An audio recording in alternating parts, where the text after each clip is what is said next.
डगर है मुश्किल कठिन सफर है, मगर मुसाफिर जगह नहीं है। डगर है मुश्किल कठिन सफर है, मगर मुसाफिर जगह नहीं है। जो सोएगा बस वही खोएगा, जो सोएगा बस वही खोएगा, ये बात उसको पता नहीं है। डगर है मुश्किल कठिन सफर है, मगर मुसाफिर जगह नहीं है। डगर है मुश्किल कठिन सफर है, मगर मुसाफिर जगह नहीं है।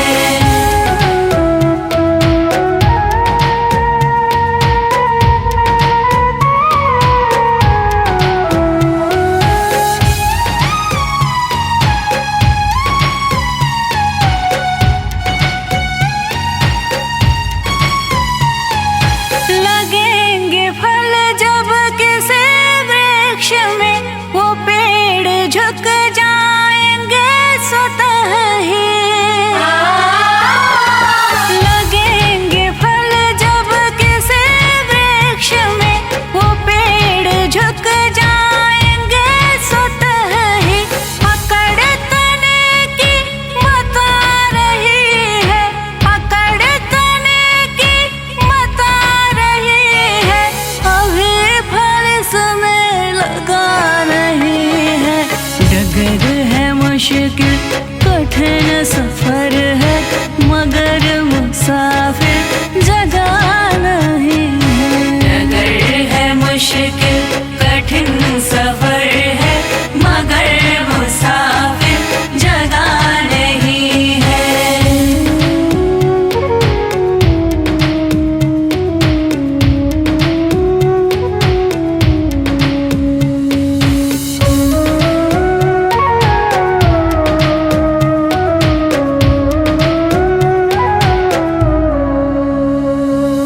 जो खानदानी रईस होते, मिजाज रखते हैं नरम अपना। जो खानदानी रईस होते, मिजाज रखते हैं नरम अपना। तुम्हारा लहजा बता रहा है, तुम्हारा लहजा बता रहा है, तुम्हारी दौलत नहीं नहीं है। डगर है मुश्किल कठिन सफर है, मगर मुसाफिर जगह नहीं है। डगर है मुश्किल कठिन सफर है, मगर मुसाफिर जगह नहीं है।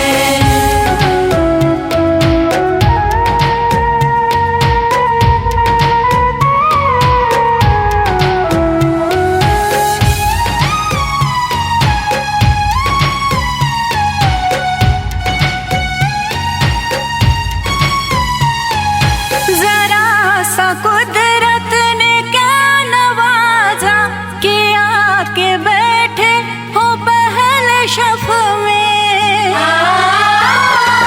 जरा सा कुदरत ने क्या नवाजा, कि आके बैठे हो पहले शफ में। अभी से उड़ने लगे हवा में, अभी से उड़ने लगे हवा में,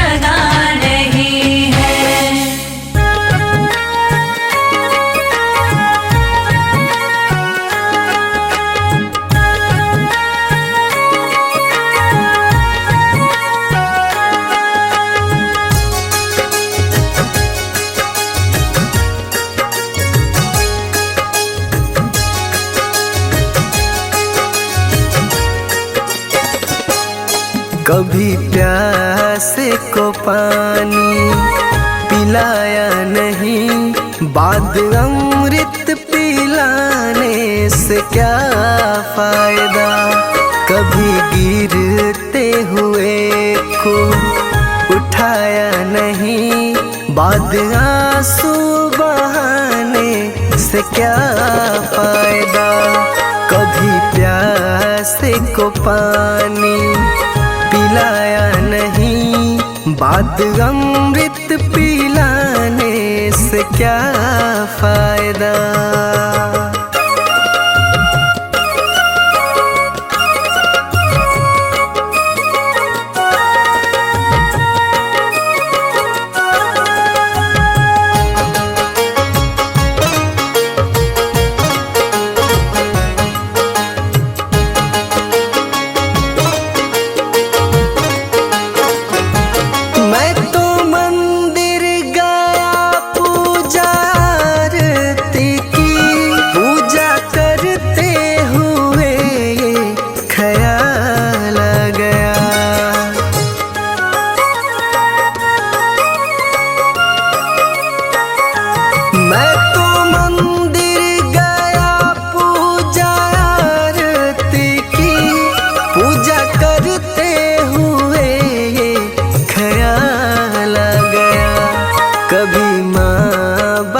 की सेवा की ही नहीं, सिर्फ पूजा के करने से क्या फायदा।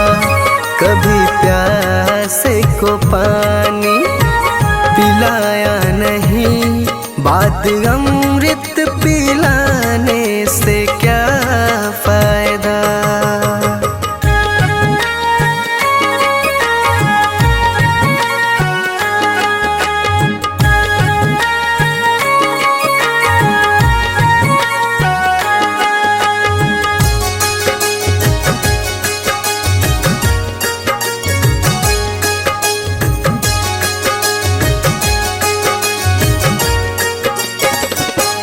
मैं तो सत्संग गया, गुरुवाणी सुनी, गुरुवाणी को सुनकर ख्याल आ गया।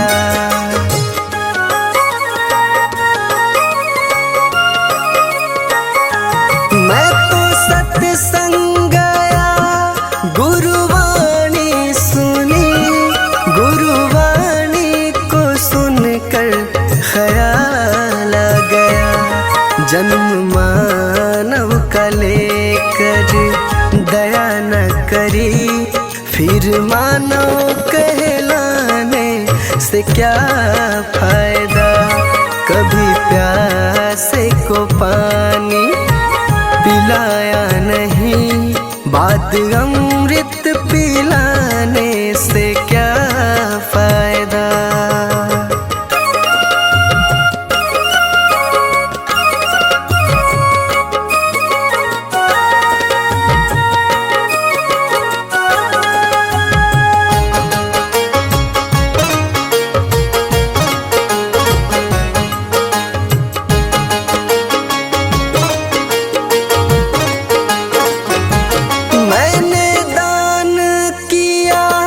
मैंने जप तप किया, दान करते हुए ये ख्याल आ गया।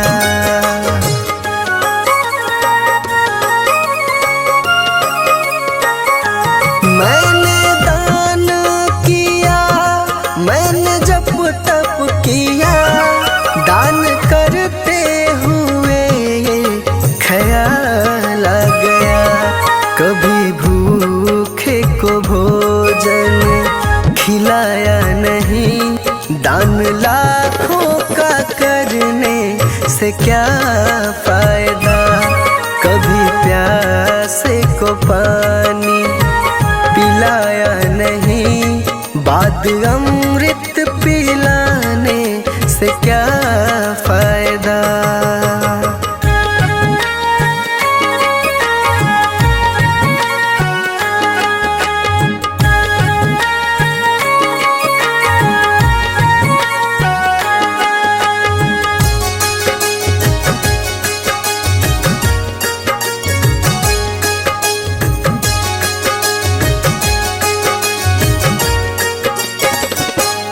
गंगा नहाने हरिद्वार काशी गया, गंगा नहाते ही मन में ख्याल आ गया।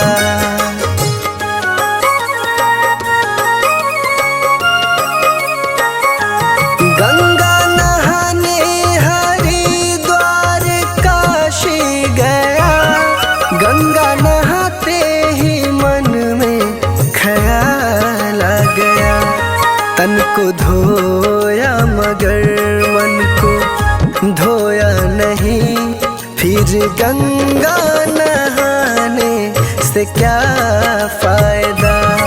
कभी प्यासे को पानी पिलाया नहीं, बात अमृत पिलाने से क्या फायदा।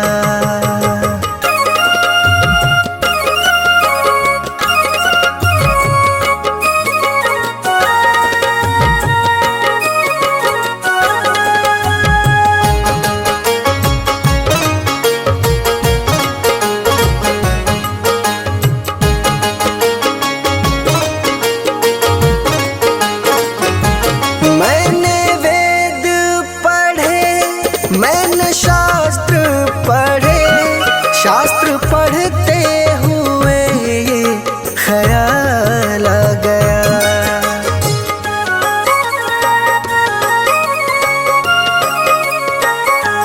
मैंने वेद पढ़े, मैंने शास्त्र पढ़े, शास्त्र पढ़ते हुए ये ख्याल आ गया।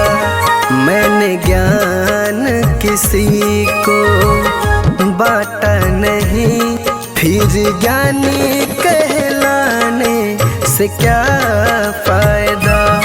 कभी प्यासे को पानी पिलाया नहीं, बात अमृत पिलाने से क्या फायदा।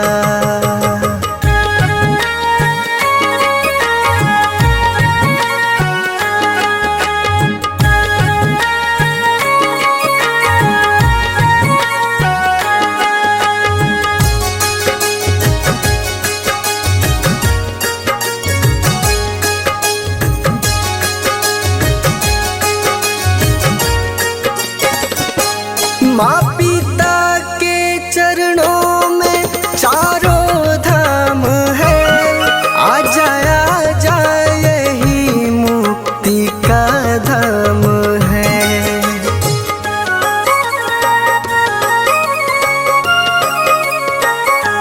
माँ पिता के चरणों में चारों धाम है, आ जाए यही मुक्ति का धाम है। माँ पिता की सेवा तुमने की ही नहीं, फिर तीर्थों में जाने से क्या फायदा। कभी प्यासे को पानी पिलाया नहीं, बात अमृत पिलाने से क्या फायदा।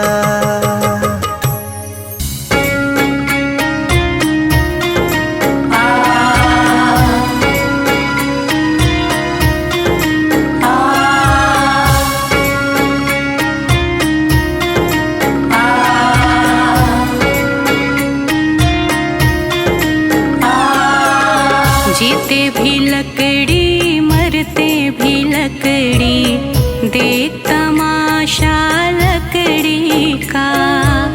जीते भी लकड़ी मरते भी लकड़ी, देख तमाशा लकड़ी का। क्या जीवन क्या मरण कबीरा, क्या जीवन क्या मरण कबीरा, देख तमाशा लकड़ी का। जीते भी लकड़ी मरते भी लकड़ी, देख तमाशा लकड़ी का। जीते भी लकड़ी मरते भी लकड़ी, देख तमाशा लकड़ी का।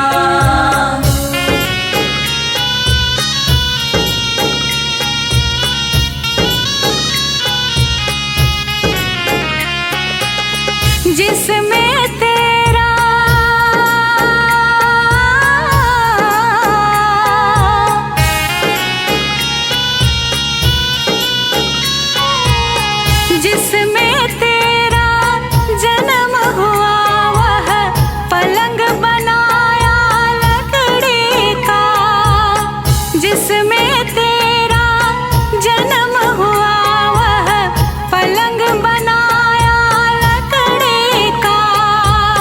मात तुम्हारी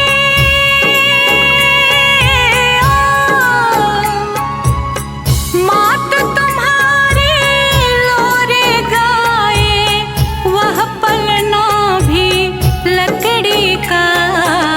जीते भी लकड़ी मरते भी लकड़ी देख तमाशा लकड़ी का।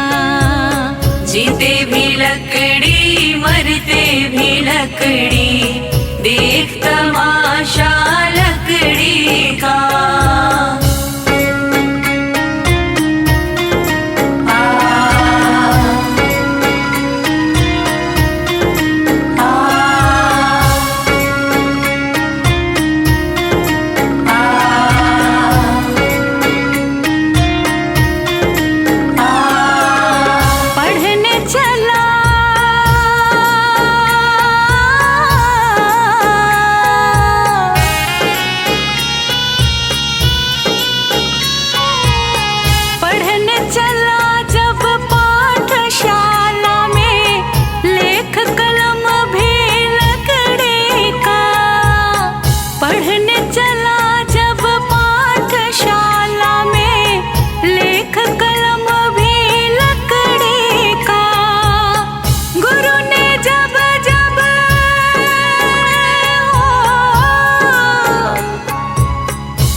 जीते भी लकड़ी मरते भी लकड़ी देख तमाशा लकड़ी का।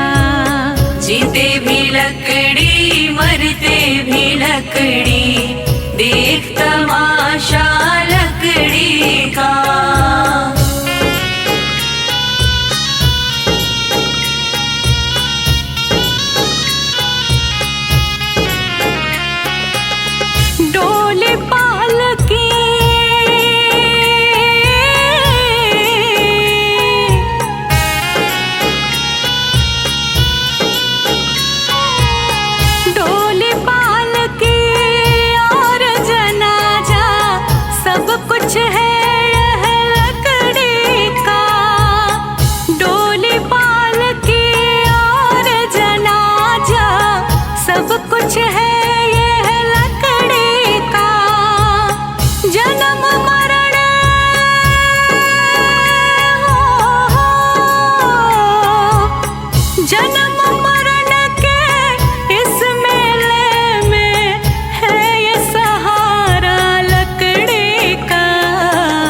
जीते भी लकड़ी मरते भी लकड़ी देख तमाशा लकड़ी का।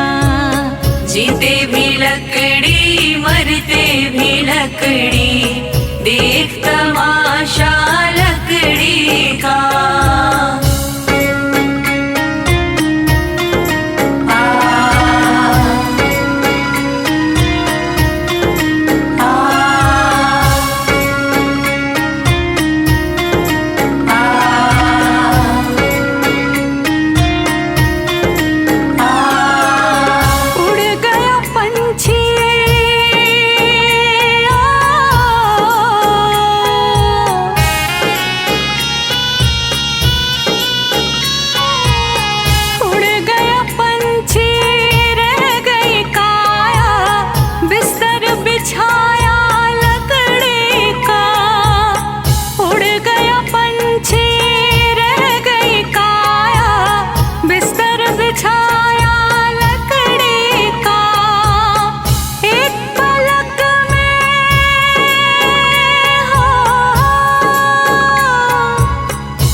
जीते भी लकड़ी मरते भी लकड़ी देख तमाशा लकड़ी का।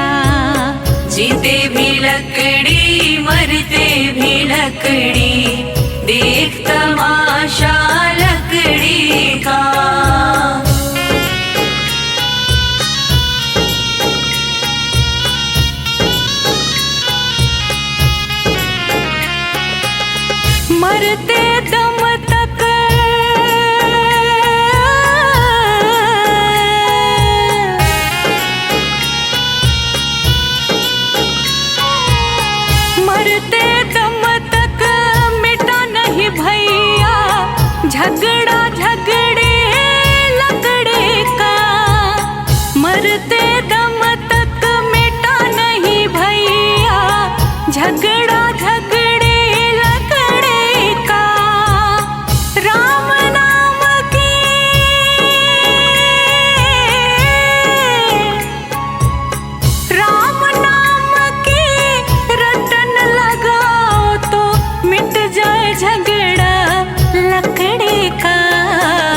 जीते भी लकड़ी मरते भी लकड़ी, देख तमाशा लकड़ी का।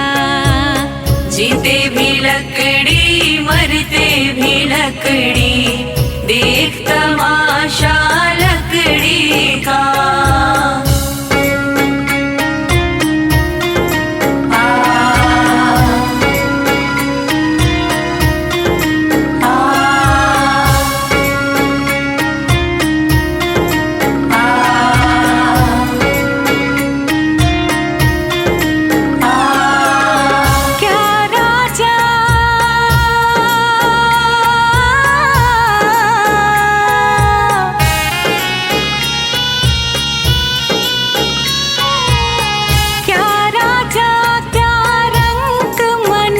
संत अंत सहारा लकड़ी का। क्या राजा क्या रंग मनुष्य संत अंत सहारा लकड़ी का। कहत कबीर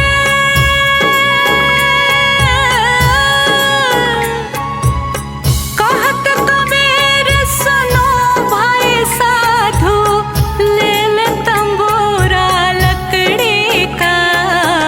जीते भी लकड़ी मरते भी लकड़ी, देख तमाशा लकड़ी का।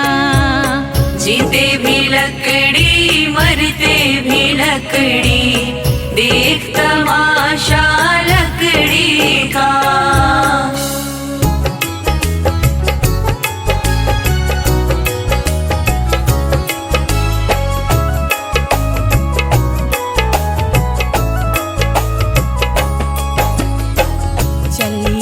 रही है उम्र धीरे धीरे, चली जा रही है उम्र धीरे धीरे। पल पल आठों पहर धीरे धीरे, पल पल आठों पहर धीरे धीरे। चली जा रही है उम्र धीरे धीरे,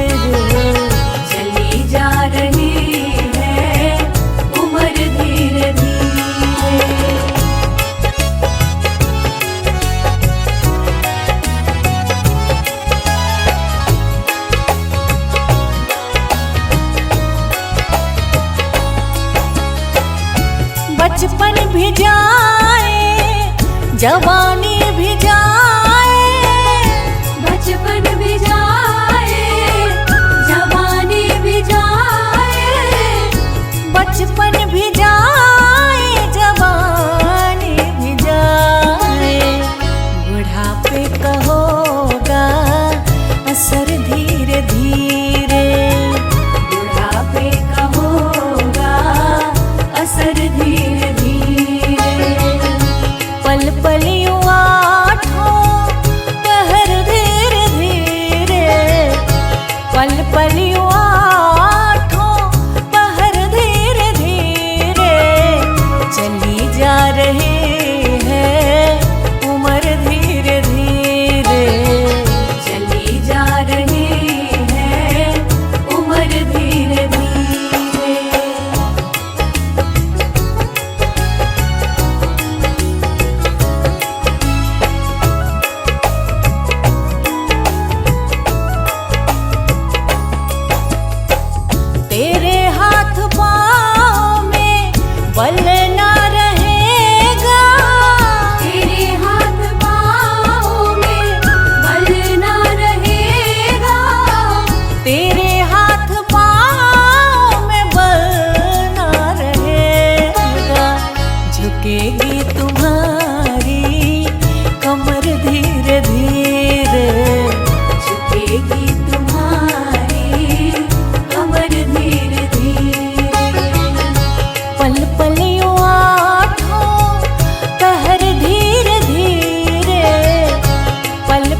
शिथिल अंग होंगे एक दिन तुम्हारे, शिथिल अंग होंगे एक दिन तुम्हारे, शिथिल अंग होंगे एक दिन तुम्हारे।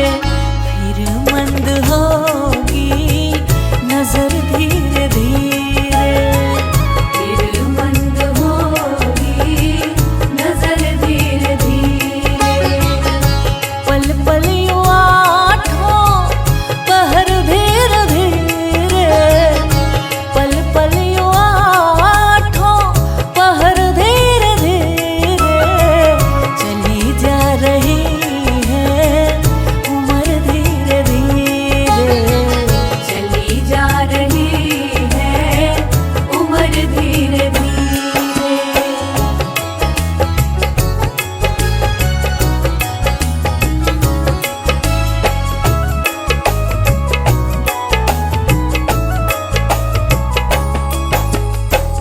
बुराई से मन को अपने हटा ले, बुराई से मन को अपने हटा ले, बुराई से मन को अपने हटा ले। सुधर जाए तेरा जीवन धीरे धीरे, सुधर जाए तेरा जीवन धीरे धीरे। पल पल यूं आठों पहर धीरे धीरे, पल पल यूं आठों पहर धीरे धीरे। चली जा रही है उम्र धीरे धीरे, चली जा रही है उम्र धीरे धीरे।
जय श्रीमन नारायण। देखिए, इस जग में जो कोई भी आया है उसे एक न एक दिन तो जाना है। इसीलिए हमारे संत जन इस चेतावनी भजन द्वारा क्या संदेश देना चाहते हैं, आइए इस भजन के द्वारा सुनते हैं।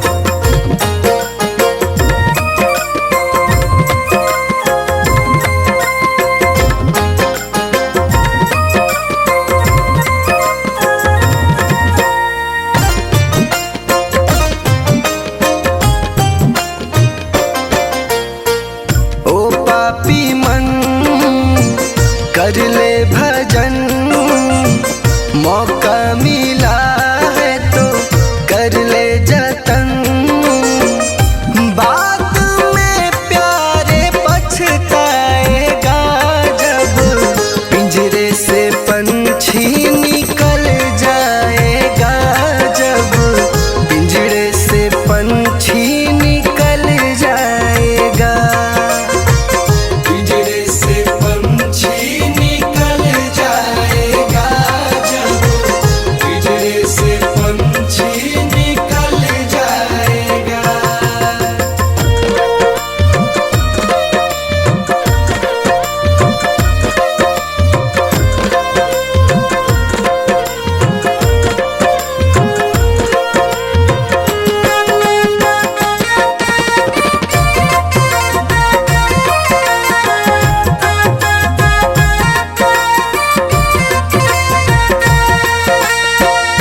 संत जन कहते हैं कि क्या तेरा क्या मेरा लगा रखा है। इस जग में ना कोई किसी का है, ना यहाँ पड़ी कोई चीज किसी का है। 4 दिनों का है जग का मेला, कोई न साथी संगी अकेला। 4 दिनों जग का मेला, कोई न साथी संगी अकेला। जैसा तू आया जग में वैसा ही तू जाएगा। मुट्ठी बांध के आया जग में हाथ पसारे जाएगा। बाद में प्यारे पछताएगा जब पिंजरे से पंछी निकल जाएगा, जब पिंजरे से पंछी निकल जाएगा। पिंजरे से पंछी निकल जाएगा, जब पिंजरे से पंछी निकल जाएगा।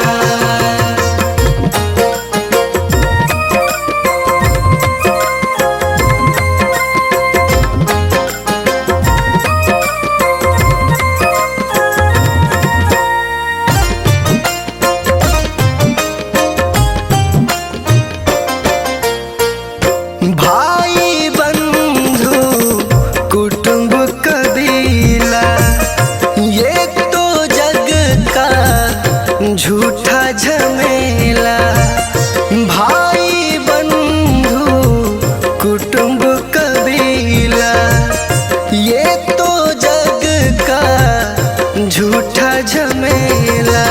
मरने के बाद तुझे आग में जलाएंगे, 13 दिनों का तेरा मातम मनाएंगे।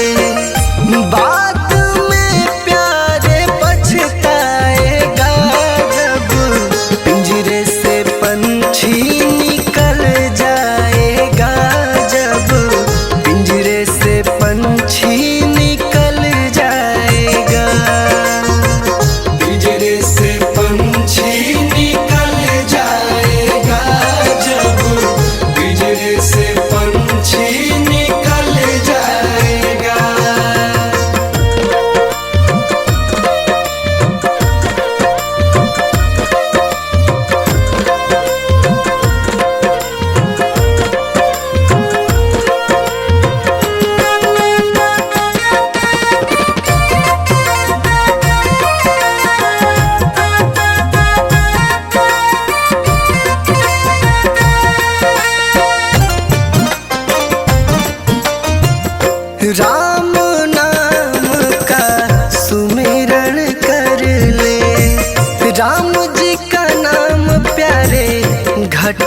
में धर ले। राम नाम का सुमिरन कर ले।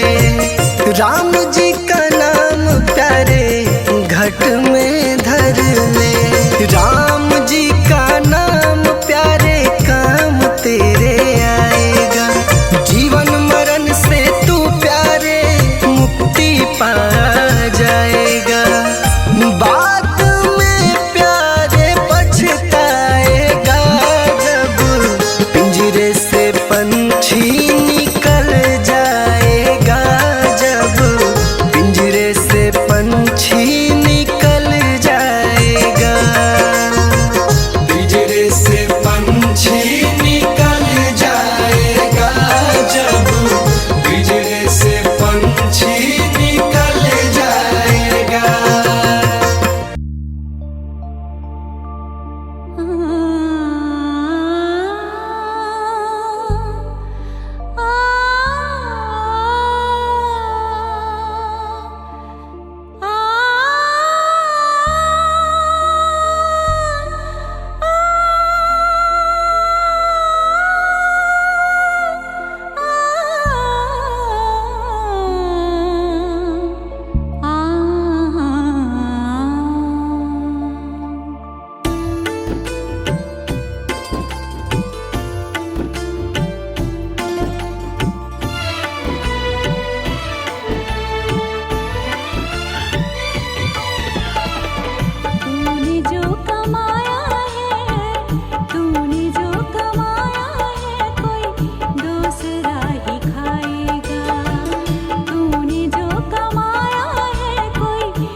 जिंदगी एक किराए का घर है, एक न एक दिन बदलना पड़ेगा।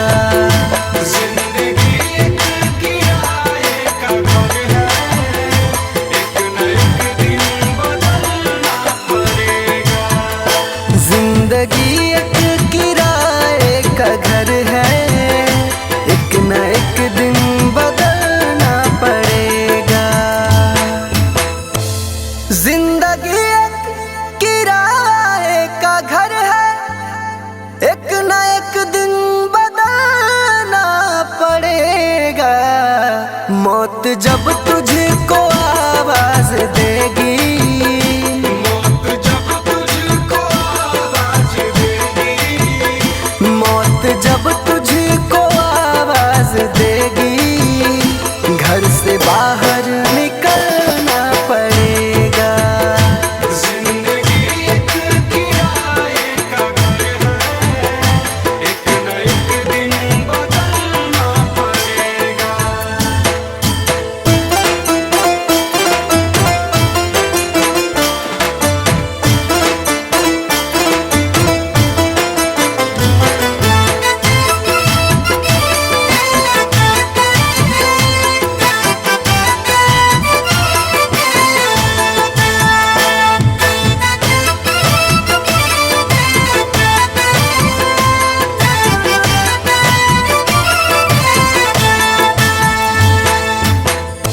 ढेर मिट्टी का हर आदमी है, बाद मरने के होना यही है। या जमीनों में तुरबत बनेगी, या जमीनों में तुरबत बनेगी, या जमीनों में तुरबत बनेगी, या चिताओं में जलना पड़ेगा। जिंदगी एक किराए का घर है, एक न एक दिन बदलना पड़ेगा।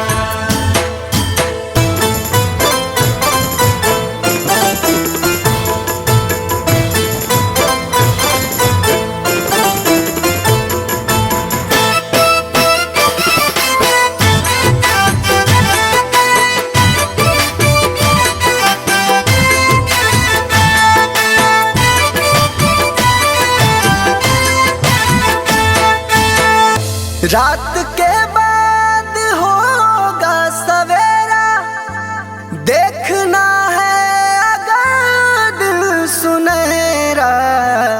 पाँव फूलों पे रखने से पहले, पाँव फूलों पे रखने से पहले, पाँव फूलों पे रखने से पहले, तुमको कांटों पे चलना पड़ेगा। जिंदगी एक किराए का घर है, एक न एक दिन बदलना पड़ेगा।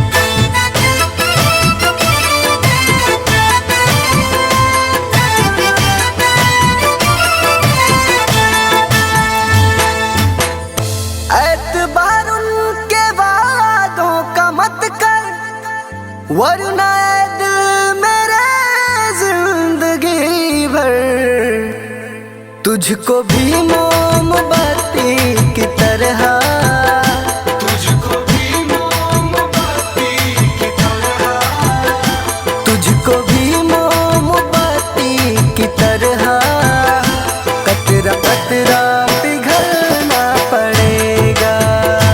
जिंदगी एक किराए का घर है, एक न एक दिन बदलना पड़ेगा।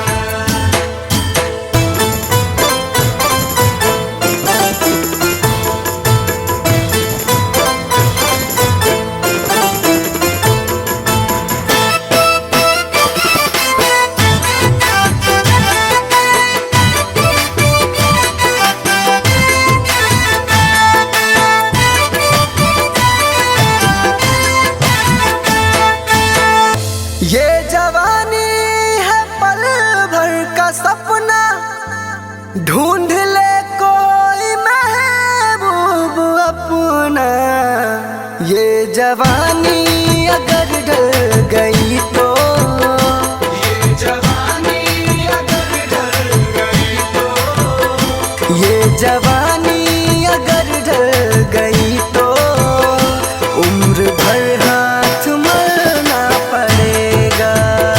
जिंदगी एक किराए का घर है, एक न एक दिन बदलना पड़ेगा।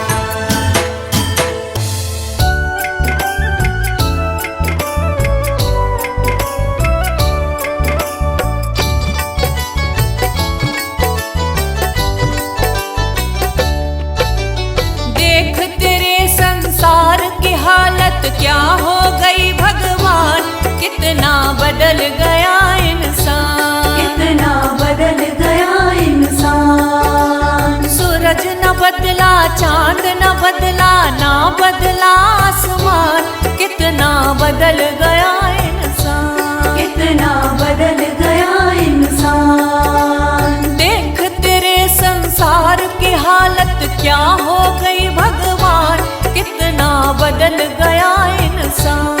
कितना बदल गया इंसान।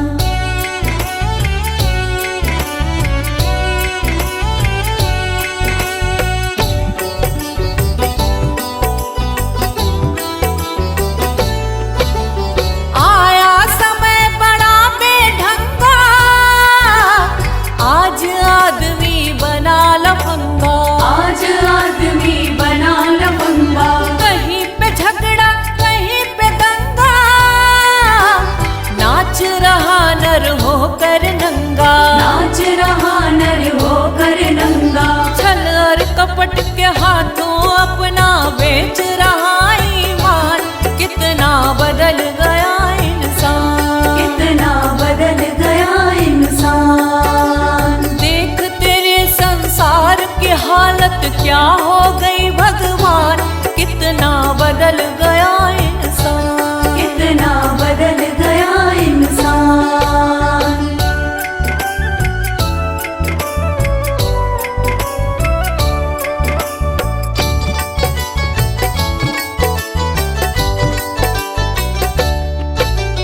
राम के भक्त रहीम के बंदे, रचते आज फरेब के फंदे। रचते आज फरेब के धंधे। कितने मक्कार ये अंधे, देख लिए इनके भी धंधे। देख लिए इनके भी धंधे।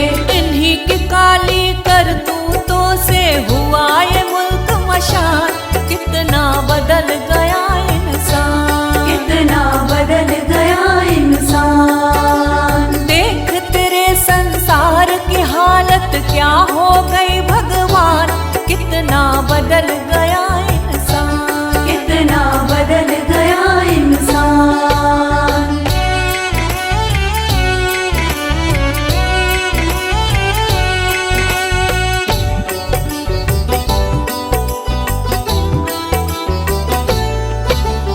जो हम आपस में न झगड़ते, बने हुए क्यों खेल बिगड़ते। बने हुए क्यों खेल बिगड़ते। काहे लाखों घर ये उजड़ते, क्यों ये बच्चे माँ से बिछड़ते। क्यों ये बच्चे माँ से बिछड़ते।